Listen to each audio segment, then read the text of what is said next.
Welcome to McPlum, simple solutions served daily. In this video, I will explain how to connect to Blynk. First, download the Blynk app from your App Store onto your mobile device. Once installed, open the app and either create a new account or log in if you already have one.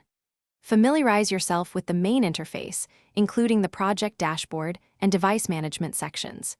This initial setup is crucial for a smooth and successful connection process. Next, let's create a new project.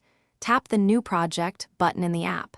You'll need to give your project a name and then select your hardware, such as an ESP32 or Arduino. Choose your connection type, like Wi-Fi. After creation, Blynk will generate a unique authentication token. This token is essential for your device to communicate with the Blynk server. Now, prepare your hardware device.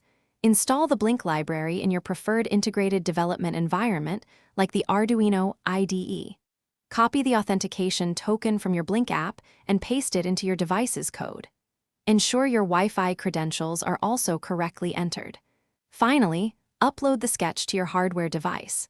This step establishes the software link between your device and Blynk. With your device connected, it's time to build your dashboard. Return to the Blynk app and add various widgets, such as buttons, sliders, or displays, to your project. Configure each widget settings, assigning them to the correct virtual or physical pins on your hardware. Once configured, test the connection and functionality to ensure everything works as expected. Your smart project is now ready. Thanks for watching. Stay juicy and subscribe.